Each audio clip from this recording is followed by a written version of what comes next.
평안하십니까 성도 여러분. 오늘은 열왕기하 5장 1절부터 14절을 아람의 군대 장관 나아만의 전적 순종의 훈련이라는 제목으로 묵상하겠습니다. 아람은 이삭의 아내 리브가와 삼촌 라반의 고국으로서 혈통적으로도 가까웠으며 이스라엘 북쪽의 국경을 맞대고 있었습니다. 다윗 왕 때에는 잠시 이스라엘에 정복되어 속국이 되었지만 솔로몬 왕 때 바로 다시 독립했으며 이후 본문 2절에서 보듯이 이스라엘을 침략하기도 하는 등 이스라엘보다 오히려 강력한 나라를 형성했습니다. 아람은 성경에서 수리아라고도 번역되는데요, 현재의 시리아라고 할 수 있습니다. 본문에서 나아만은 높이다 또는 높은 지역이라는 뜻을 지닌 점점 강성해지는 나라 아람의 군대 장관으로서 그 왕도 존대하는 크고 존귀한 자라고 묘사됩니다. 왜냐하면 그가 일전에 큰 용사로서 아람을 전쟁에서 승리로 이끌고 구했기 때문입니다. 하지만 그에게는 한 가지 약점이 있었는데요, 바로 나병 환자였다는 사실입니다. 아무리 용맹하고 위세 많은 장군이라고 하더라도 나병을 낫게 할 수는 없었던 것입니다. 아마도 아람 내에 최고의 의사들을 수소문해도 고치지 못했을 것입니다.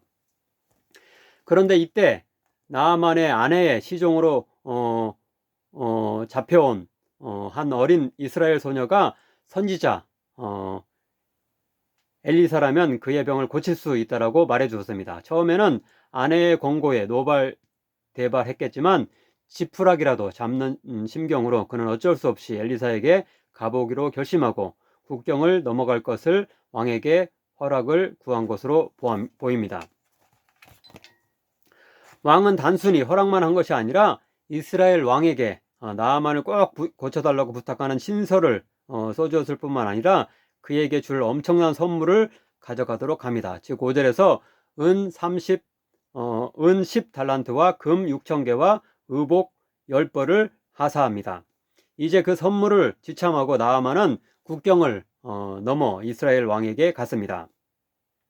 하지만 이스라엘 왕은 이 일을 기쁘게 여기지 않았습니다. 아마도 엘리사가 나아만의 나병을 고칠 수 있다는 확신이 없어서였을 것입니다. 자칫 아람 왕이 보낸 선물을 받았는데도 불구하고 엘리사가 나아만의 질병을 고치지 못한다면 그 책임이 자신에게도 물어지고 이 일을 구실로 혹 아람 왕이 이스라엘을 침공할지도 모른다고 생각했을 것입니다. 7절입니다. 이스라엘 왕이 그 글을 읽고 자기 옷을 찢으며 이르되 내가 사람을 죽이고 살리는 하나님이냐? 그가 어찌하여 사람을 내게로 보내 그의 나병을 고치라 하느냐? 너희는 깊이 생각하고 저 왕이 틈을 타서 나와 더불어 시비하려 함인 줄 알라 하니라. 이렇게 이스라엘 왕은 엘리사도 못 믿고 아람 왕도 못 믿으며 주저하기만 하는 비굴하고 나약한 태도를 보일 때 오히려 선지자 엘리사가 나서서 이 문제를 해결합니다. 그는 나만에 관한 이야기를 들은 후 왕에게 사람을 보내 하나님의 능력으로 자신이 충분히 그의 병을 고칠 수 있다고 장담하며 그를 보내라고 말합니다. 8절 하반절입니다.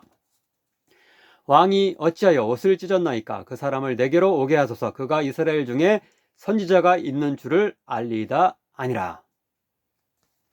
이제 나아만이 말과 병거들을 거느리고 엘리사의 집을 방문하게 되는데요, 여기서 나아만은 자신의 교만함 또는 거만함을 모두 버리고 엘리사에게 전적으로 순종하는 훈련을 하게 됩니다. 첫째로 엘리사는 자신의 집을 찾은 나아만을 직접 영접하지 않고 자신의 하인을 시켜 그냥 요단강에 가서 물로 7번 씻으면 나을 것이라는 말만 전달합니다. 이에 나아만은 감히 아람의 군대 장관인 자신에게 나와보지도 않는 것에 화가 나 그냥 돌아가려고 합니다. 11절입니다. 나아만이 노하여 물러가며 이르되 내 생각에는 그가 내게로 나와와서 그의 하나님 여호와의 이름을 부르고 그의 손을 그 부위 위에 흔들어 나병을 고칠까 하였도다. 두 번째로는 아람의 수도 다메섹에 있는 두 강인 아바나와 바르발의 물이 요단강의 물보다 나을 것이라는 거만한 태도로 이스라엘의 요단강을 무시하는 발언을 합니다. 12절입니다. 다메섹 강 아바나와 바르발은 이스라엘 모든 강물보다 낫지 아니하냐. 내가 거기서 몸을 씻으면 깨끗하게 되지 아니하랴 하고 몸을 돌려 분노하며 떠나니, 하지만 다행히도 그가 떠나려는 찰나 그의 종들이 나와 그리 어려운 일도 아니고 믿져야 본전이니 한번 해보라고 그를 설득합니다. 이 마지막 순간에 나아만은 남아있던 모든 완악한 마음과 체면을 버리고 순종하기로 결심했고 결국 완전한 치유의 축복을 받습니다. 13절 14절입니다. 그의 종들이 나와서 말하여 이르되 내 아버지여, 선지자가 당신에게 큰 일을 행하라 말하였다면 행하지 아니하였으리이까. 하물며 당신에게 이르기를 씻어 깨끗하게 하라 함이리이까 하니, 나아만이 이에 내려가서 하나님의 사람의 말대로 요단강에 7번 몸을 잠그니 그의 살이 어린 아이의 살같이 회복되어 깨끗하게 되었더라. 아무쪼록 우리도 하나님께 순종하겠다고 하면서도 여전히 버리지 못하는 세상적인 자랑과 체면을 모두 떨쳐버리고 하나님께 절대적으로 순종하여 칭찬받고 축복받는 자들이 되기를 간절히 바랍니다. 기도하겠습니다. 사랑의 하나님, 나아만의 이야기를 통해 전적 순종에 대해 배우게 하시니 감사드립니다. 나병이라는 치명적 병에 걸렸음에도 불구하고 당시 강성한 아람의 군대 장관으로서의 그 거만함을 다 버리지 못하고 하나님의 선지자에게 불순종하려 했던 나아만의 태도가 우리에게도 있음을 고백합니다. 세상의 인간적인 자랑거리와 성취들을 하나님 앞에서 다 버리고 절대적으로 순종하는 신앙인이 되게 하소서.